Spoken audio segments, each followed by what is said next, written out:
Assalamualaikum warahmatullahi wabarakatuh.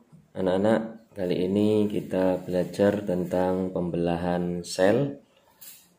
Untuk KD-nya kita di KD 3.1, yaitu menghubungkan sistem reproduksi pada manusia dan gangguan pada sistem reproduksi dengan penerapan pola hidup yang menunjang kesehatan reproduksi. Tujuan pembelajaran kita kali ini adalah peserta didik dapat menjelaskan fase-fase pembelahan mitosis dan meiosis beserta ciri-ciri dan sifat sel anakannya. Kita mulai untuk pembahasan materi ini. Kita ingat anak-anak di kelas 7 kita belajar tentang organisasi kehidupan. Kita ingat bahwa organisasi kehidupan dimulai dari tingkat sel, kemudian menjadi jaringan, organ, sistem organ, dan akhirnya organisme. Berdasarkan organisasi kehidupan ini, kita jadi tahu bahwa bagian tubuh kita yang paling kecil penyusunnya adalah sel. Ya.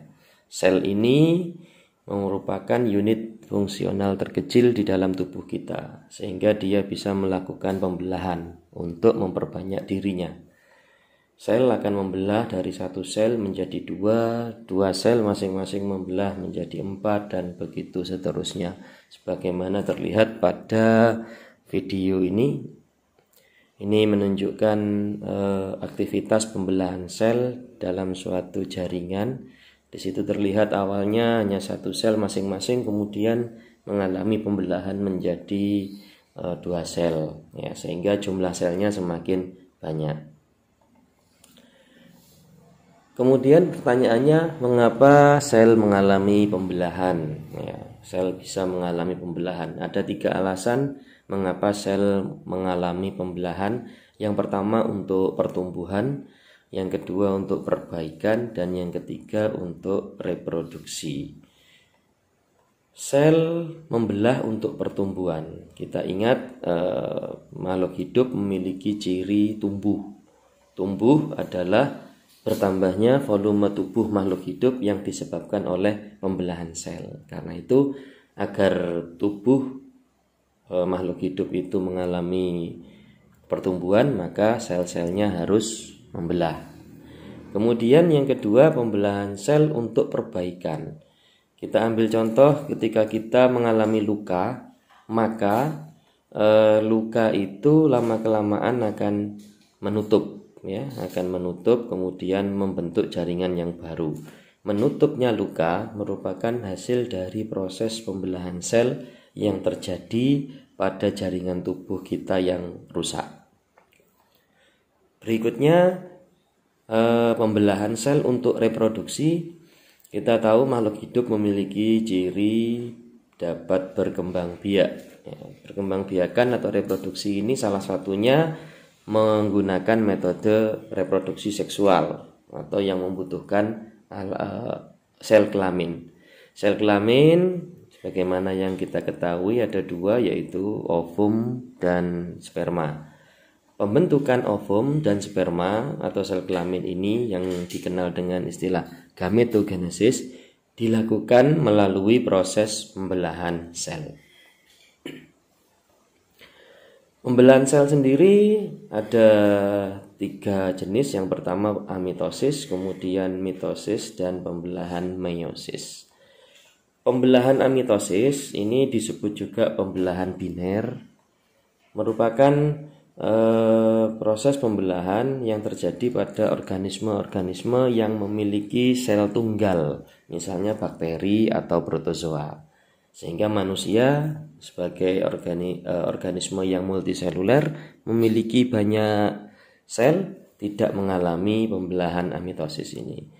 Pada pembelahan biner, dari satu sel indukan akan membelah menjadi 2 bagian sel turunan yang memiliki sifat identik tanpa melalui tahapan-tahapan tertentu.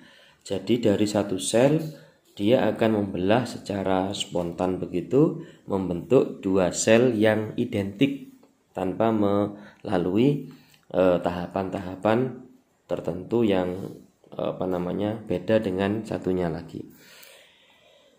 Kemudian pembelahan yang kedua, pembelahan mitosis. Pembelahan mitosis ini terjadi pada sel tubuh atau somatis. Sel tubuh ini sel-sel dalam tubuh kita yang tidak menentukan jenis kelamin kita. Misalnya sel pada rambut, sel pada kulit, sel pada otot, pada tulang, dan sebagainya. Menghasilkan menghasilkan sel anak dengan jumlah kromosom sama dengan sel induk, ya. Jadi kromosom pada pembelahan mitosis ini sel anaknya memiliki jumlah kromosom yang sama dengan sel induknya. Kromosom hasil pembelahan mitosis ini berpasangan sehingga disebut diploid atau 2N.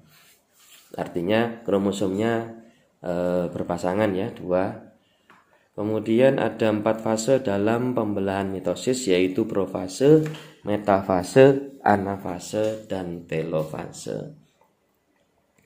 Hasil akhir pembelahan ini adalah 2 sel anak yang masing-masing memiliki sifat dan jumlah kromosom yang sama dengan induknya. Ini sebetulnya mirip ya dengan amitosis atau pembelahan biner, namun ini mengalami beberapa tahapan di dalam prosesnya. Oke, kita lihat tahapan yang pertama, profase. Profase kalau dijelaskan secara rinci seperti ini kurang lebih ya. Untuk tahap-tahapnya, membran inti sel mulai hilang, nukleolus mulai hilang, kemudian kromosom membentuk kromatid dan seterusnya ya.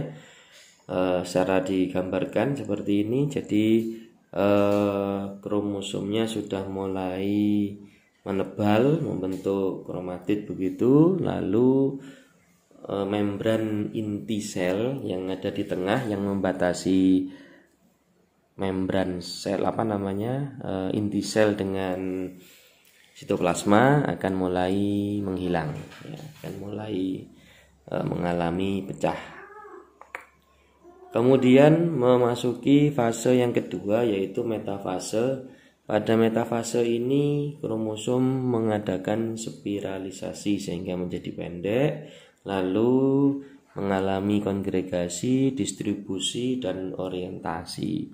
Ini kalau digambarkan secara skema, ciri pokoknya adalah ini, kromosom mulai berada di tengah ya, menuju ke bidang pembelahan. Jadi gambarnya seperti ini, silakan diingat-ingat untuk metafase.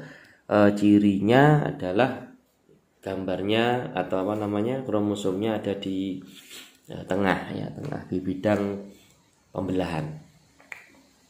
Kemudian anafase ini mulai membelah menjadi 2 karena kromatid ditarik oleh benang spindle ke kutub yang berlawanan. Jadi untuk gambarnya seperti ini ya, sudah mulai mengalami pembelahan, satu bagian menuju ke atas di gambar itu ya, satu bagian lagi menuju ke bawah, artinya sudah mulai berpisah menuju ke kutub yang berlawanan. Lalu untuk langkah terakhir adalah telofase. Telofase ini dimana dia sudah mulai kembali ke kutub masing-masing, kemudian membentuk dinding inti sel kembali, dan di situ terjadi sitokinesis ya, sehingga membentuk 2 sel anakan yang identik ya, bentuk dan kromosomnya ya. Ini kalau kita gambarkan diagramnya pembelahan mitosis dimulai dari profase awal. Kita lihat di situ dinding inti sel ya, membran inti selnya sudah mulai pecah, kemudian mulai terbentuk kromatid ya, kromosom. Kemudian profase akhir seperti ini. Lalu metafase, di situ mulai menuju ke tengah ke bidang pembelahan. Terus anafase, ini sudah mulai menuju ke bidang kutubnya masing-masing, lalu mengalami sitokinesis, pembentukan ini sitoplasma, dan pada akhir dari telofase terbentuk 2 sel atau 2 anakan. Ini untuk pembelahan mitosis. Selanjutnya untuk pembelahan meiosis. Pembelahan meiosis ini terjadi pada sel kelamin atau gamet ya. Sel kelamin ada 2 pada manusia, pada pria sel kelaminnya sperma, pada wanita sel kelaminnya berupa ovum ya. Jadi itu terjadinya itu melalui pembelahan meiosis. Disebut juga pembelahan reduksi karena pembelahan ini mereduksi atau mengurangi ya jumlah kromosom, di mana untuk sel induk sifatnya diploid 2N menghasilkan 4 sel anakan yang haploid atau N. Ada 2 tahap pembelahannya, yaitu meiosis 1 dan meiosis 2, di mana masing-masing tahap tadi melalui 4 fase yang sama dengan metafase. Sama dengan mitosis, yaitu profase, metafase, anafase, dan telofase. Sehingga nanti ada profase 1, metafase 1, anafase 1, dan telofase 1. Dilanjutkan dengan profase 2, metafase 2, anafase 2, dan telofase 2. Hasil akhir pembelahan meiosis ini adalah 4 sel anak yang masing-masing memiliki sifat dan jumlah kromosom yang berbeda dengan induknya, di mana induknya memiliki 2N, anaknya akan memiliki N saja. Oke. Kita lihat untuk tahap-tahapnya. Profase 1 kalau dijelaskan panjang seperti ini, intinya sama ya dengan